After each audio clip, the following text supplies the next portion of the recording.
Welcome to Amazon YouTube channel. Here we are going to discuss the biogeochemical cycle. तो environmental chemistry का हमारे पास topic है biogeochemical cycle, वो हम discuss करने जा रहे हैं। तो इसमें कंटेंट्स कौन कौन से हो सकते हैं हमारे पास जो हमने डिस्कस करने हैं। सबसे पहले हमने डेफिनेशन से एक्सप्लेनेशन की तरफ बढ़ना है, डायग्राम्स पर भी थोड़ा सा फोकस करेंगे। टाइप्स ऑफ बायोजियोकेमिकल साइकिल के बाद हम मुख्तलिफ साइकिल्स को वन बाय वन डेफिनेशन के हवाले से रिव्यू करेंगे। एक एक स्लाइड हर साइकिल की डिस्कस करते हुए फिर हम आगे बढ़ेंगे, यानी कि थोड़ा सा ब्रीफ लेंगे हर साइकिल के बारे में जो कि मोस्ट इंपॉर्टेंट हमारे इन्वायरमेंट में। फिर हम importance of biogeochemical cycle in the and, या आप कह रहे हैं लास्ट स्लाइड में जाकर डिस्कस करेंगे। तो चलिए स्टार्ट लेते हैं। बायोजियोकेमिकल साइकिल, ये इसकी डायग्राम आप देखें ज़रा। इन्वायरमेंट में फिलवक्त जितने भी साइकिल्स चल रहे हैं, वाटर साइकिल हो गया आपका, carbon cycle, nitrogen cycle, sulphur cycle या एनी अदर एल्स, ये तमाम साइकिल्स को कलेक्टिवली उसने यहाँ पर ड्रा करने की कोशिश की है। ये किसी अच्छी वेबसाइट से उन्होंने डायग्राम उठाई है। तो ये एक बड़ा प्रॉपर वे में बायोजियोकेमिकल साइकिल के तमाम बायोमेसेज का साइकिल उसने यहाँ पर शो करवा दिया। अच्छा, इसके बाद उसने दिखाया कि आपको रॉक्स में भी साइकिल चलता है, जिसे आप सल्फ़र साइकिल कहते हैं। फिर उसके बाद उसने वाटर साइकिल भी आपको थोड़ा सा एलेबोरेट करने की कोशिश की। फिर कार्बन साइकिल, फिर जो ऑर्गेनिक मैटर का साइकिल होता है उसमें कार्बन साइकिल ही होता है। नाइट्रोजन साइकिल भी उसने एटमॉस्फेयर में, ऑक्सीजन साइकिल भी दिखाया आपको, ये सारे कुछ। अच्छा, इनको वन बाय वन डिस्कस करेंगे तो ज़्यादा समझ आएगी। बायोजियोकेमिकल साइकिल की डेफिनीशन से ऑनवर्ड हम मूव करते हैं। बायोजियोकेमिकल साइकिल क्या है? कहता है mainly refer to the movement of nutrients and other element between biotic and a biotic factor के। इन्वायरमेंट में जो भी आपके जानदार या गैर जानदार अज्जा हैं उनके दरमियान मूवमेंट हो रही है न्यूट्रिएंट्स की या एलिमेंट्स की।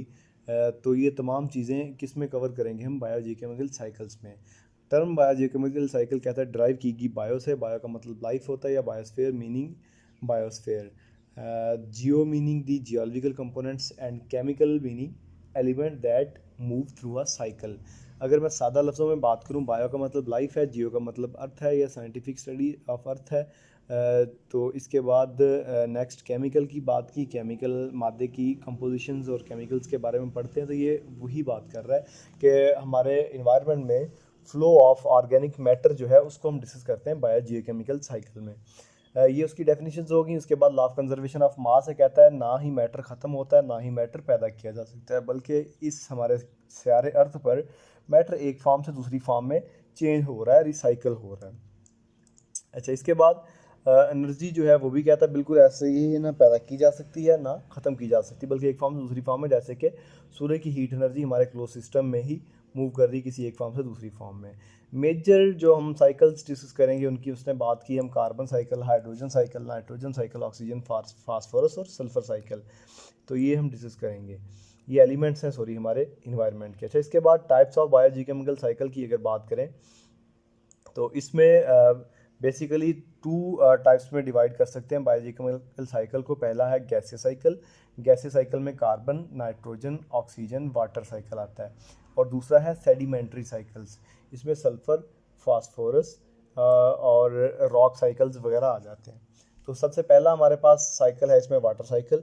कहता है water from the different water bodies. Water bodies क्या है? जहाँ जहाँ वाटर स्टोर किया जा सकता है। पोन्ड्स हो सकते हैं, लेक्स हो सकते हैं, ओशंस हो सकती हैं, कैनाल्स वगैरह, ये सारी चीज़ें, डैम्स वगैरह।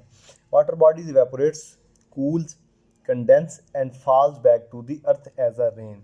तो कहता है ये इवेपोरेट होता है वाटर बॉडी से, ऊपर जाता है, कूल होता है, कंडेंस होके क्लाउड फॉर्मेशन होती है, वहाँ से फिर रेन की फॉर्म में अर्थ पर दोबारा बरसता है। तो वाटर इस तरह साइकिल की फॉर्म में चलता रहता है। This biogeochemical cycle is responsible for maintaining weather condition के, आपके माहौल की सूरत हाल को कंट्रोल करता है। कौन? Water cycle. Water in its various forms interacts with the surrounding and changes in temperature. हाँ, टेम्परेचर को तो काफ़ी हद तक वाटर कंट्रोल करते हैं, आपने देखी, आपको इतनी तो अंडरस्टैंडिंग्स होंगी।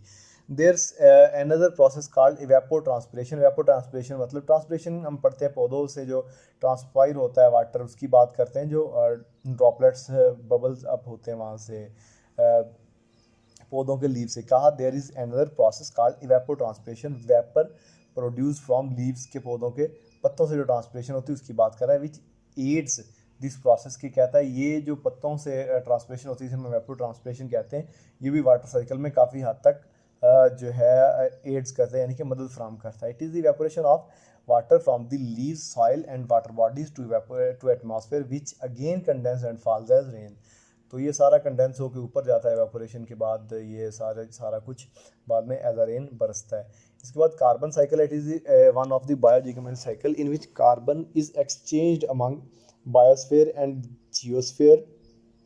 बायो का मतलब वो ज़मीन का इलाका जहाँ पर ज़िंदगी पाई जाती है, जियो का मतलब ज़मीन के ऊपर वाला, हाइड्रोस्फीयर पानी का खित्ता यानी कि पानी वाली बॉडीज़, पानी वाली स्फीयर्स हो गए। एटमॉस्फेयर हमारा माहौल है, और उसके बाद पीडोस्फीयर की बात कर रहा है। All green plants use carbon dioxide and sunlight for photosynthesis.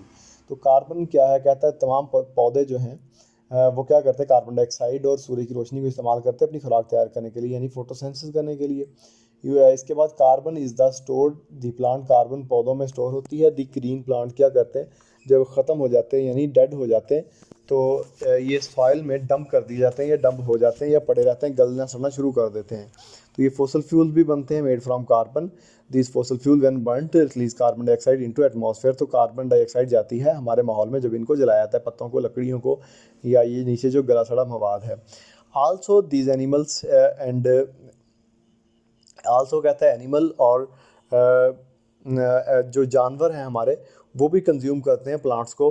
Carbon store होती है प्लांट्स में, दिस कार्बन जो है रिटर्न होती है एटमॉस्फेयर में जब एनिमल डिकम्पोज होते हैं डेथ के बाद। वो भी अल्टीमेटली हम क्या करते हैं, जानदारों को ज़मीन में दबा देते हैं, या वो ज़मीन पर गल सड़ जाते हैं पड़े पड़े, तो वो भी कार्बन मैटर जो है वापस ज़मीन में चला जाता है।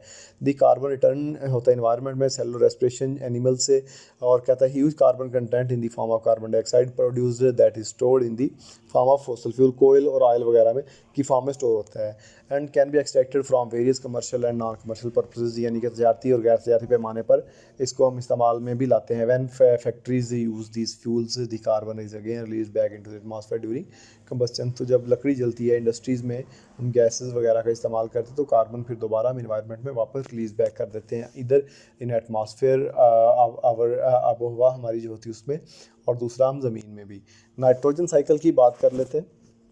It is the biogeochemical cycle. ये ऐसा बायोजियोकेमिकल साइकिल है जिसमें नाइट्रोजन जो है वो माहौल में मुख्तलिफ फॉर्म में वापस भेज दी जाती है। वेरियस इकोसिस्टम जैसे कि टेरेस्ट्रियल और मैरीन इकोसिस्टम में नाइट्रोजन का बहुत ज़्यादा रोल है। नाइट्रोजन जो है एसेंशियल एलिमेंट है लाइफ के लिए, यानी कि खासी अहमियत की हामिल है। Nitrogen in the atmosphere is fixed by the nitrogen fixing bacteria present in the root nodules of leguminous plants and made available in the soil and plants. तो नाइट्रोजन जो है सूर्य की रोशनी से पौधे हासिल करते हैं। पौधों की जड़ों में बैक्टीरिया होते हैं, वो क्या करते हैं, नाइट्रोजन को किसी दूसरी फॉर्म में कन्वर्ट करके, यूटिलाइजेबल फॉर्म में कन्वर्ट करके ज़मीन में डिज़ोल्व करते हैं, जो कि पौधे की खुराक के लिए ज़रूरी होती है, नशोनुमा के लिए। वहाँ से फिर क्या होता है, इसकी सिंपल सी एग्जाम्पल उसने लेग्यूमिनस प्लांट्स की बात की। उनकी रूट नोड्यूल्स होते हैं, यानी छोटी छोटी जड़ों में छोटे छोटे क्या बने होते हैं, उभार होते हैं, वहाँ पर भी ये बैक्टीरिया ग्रो करते हैं। Bacteria present in the roots of plants cover this nitrogen, convert कर देते हैं नाइट्रोजन गैस को किस में, यूजेबल कंपाउंड में, जिसे हम अमोनिया कहते हैं। अमोनिया जो है सप्लाई की जाती है प्लांट को फर्टिलाइज़र की फॉर्म में। अमोनिया जो है नाइट्रेट्स या नाइट्राइट्स की फॉर्म में कन्वर्ट कर दी जाती है। जो नाइट्रीफाइंग बैक्टीरिया होते हैं पौधों की जड़ों में, वो नाइट्रेट्स को नाइट्रोजन में दोबारा कन्वर्ट करने की भी कैपेसिटी रखते हैं, जो कि वापस इन्वायरमेंट में चली जाती है। ऑक्सीजन साइकिल की बात करते हैं। दिस बायोजियोकेमिकल साइकिल जो है moves through the atmosphere, atmosphere से मूव होता है लिथोस्फेयर एंड बायोस्फेयर। ये जो लिथोस्फेयर और बायोस्फेयर है हमारे कुर्रा ज़मीन की कुछ तहें हैं ऊपर आसमान की जानिब, तो उनकी बात कर रहा है। Oxygen is an abundant element on our earth, काफ़ी ज़्यादा मिकदार में पाया था, 21% होती है इसकी अमाउंट। परसेंटेज के हवाले से अगर हम बात करते हैं, तो oxygen is released by the plant during photosynthesis, फिर ह्यूमंस या दूसरे एनिमल्स इसको इनहेल करते हैं, इस्तेमाल करते हैं, वापस कार्बन डाइऑक्साइड रिलीज बैक करते हैं। तो यूटिलाइजेशन होती है, बाद में ये कार्बन डाइऑक्साइड पौधे इस्तेमाल कर लेते हैं ऑक्सीजन पैदा करने के लिए। तो इस तरह ये ऑक्सीजन का साइकिल भी चलता रहता है। इसके बाद another cycle is phosphorus cycle. जो फास्फोरस साइकिल है ये रॉक्स में ज़्यादा, हमारे माउंटेन्स में चलता है। कहता है in this biogeochemical cycle phosphorus moves through the hydrosphere, lithosphere, biosphere. Phosphorus जो है ये जो हमारी चट्टानें होती हैं उनके भुरभुरेपन से वहाँ से निकलती है ड्यू टू रेन। वहाँ पर जब बारिश होती है, इरोजन होती है, फास्फोरस वाश अवे हो जाती है, सॉइल में आती है, वाटर बॉडीज़ में आती है। एनिमल्स और प्लांट्स ऑब्टेन करते हैं फास्फोरस को, सॉइल में आ जाती है, फिर वहाँ से अच्छा, इसके बाद माइक्रो ऑर्गेनिज्म जो हैं वो उन्हें भी चाहिए होती है कहता फास्फोरस उनकी ग्रोथ के लिए। प्लांट्स और एनिमल्स जब डेड हो जाते हैं, डिकम्पोज होते हैं, स्टोर उनमें फास्फोरस होती है और ये वापस ज़मीन में चली जाती है, वाटर बॉडीज़ में चली जाती है, या अगेन कंज्यूम कर लेते हैं कौन, माइक्रो ऑर्गेनिजम्स या प्लांट्स। इस तरह फास्फोरस का साइकिल भी चलता रहता है। सल्फर साइकिल है इसके बाद। ये साइकिल स्पेसिफिकली कहता है रॉक्स और वाटर बॉडीज़ के माबैन मूव करता रहता है। सल्फ़र रिलीज़ होती है एटमॉस्फेयर में रॉक्स के वहाँ से डिस्ट्रॉय होने से, भुरने से सल्फेट्स में कन्वर्ट हो जाती है। सल्फेट्स जो हैं माइक्रो ऑर्गेनिज्म इस्तेमाल करते हैं, पौधे इस्तेमाल करते हैं ऑर्गेनिक फॉर्म में। तो ऑर्गेनिक सल्फ़र जो है कंज्यूम करते हैं एनिमल्स भी एज अ फूड। फिर जब एनिमल मर जाते हैं, डिकम्पोज होते हैं, वापस अपने इन्वायरमेंट को यानी अर्थ को रिटर्न बैक कर देते हैं दिस सल्फ़र। हमारे पास लास्ट स्लाइड है इंपॉर्टेंस ऑफ बायोजीकेमिकल साइकिल्स की। तो the cycle demonstrate the way in which the energy is use. तो ये साइकिल हमें क्या करते हैं, अंडरस्टैंडिंग प्रोवाइड करते हैं कि ये हमारे इन्वायरमेंट में एनर्जी का साइकिल किस तरह फ्लो करता है। थ्रू द इकोसिस्टम, हमारे इकोसिस्टम में the cycle move the essential element for life to sustain. तो हम जो ख़ास एलिमेंट्स हैं ज़िंदगी को यहाँ पर बरकरार रखने के लिए, उनको भी बरकरार रखता है कौन, बायोजीकेमिकल साइकिल। वाइटल होते हैं यानी कि खासी ज़रूरी होते हैं। Recycle element store them to and regulate the vital element through the physical faces.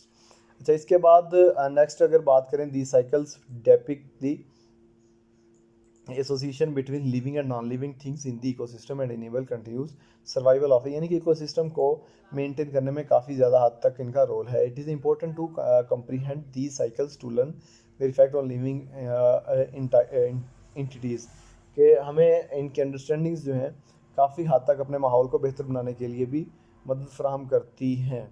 असर जो हैं काफ़ी सारे असरात वगैरह भी डिस्कस करते हैं। Some activities of human disturb a few of these natural cycle, जैसे वाटर साइकिल को हम डिस्टर्ब कर रहे हैं, उनकी बात करेगा। अब ये नाइट्रोजन साइकिल को भी हम डिस्टर्ब कर रहे हैं, काफ़ी सारे साइकिल्स को डिस्टर्ब कर रहे हैं पोल्यूशन की फॉर्म में या काफ़ी सारी दूसरी फॉर्म में। Closer look at these mechanism can help us restrict and stop their dangerous impacts. कहता है हमें समझना होगा कि हम किस तरह अपने इन्वायरमेंट को बेहतर कर सकते हैं इस अपने वाटर साइकिल या बाकी जो तमाम बायोजीकेमिकल साइकिल्स हैं इनको मेंटेन करके, इनके फ्लो को डिस्टर्बेंस से बचा के।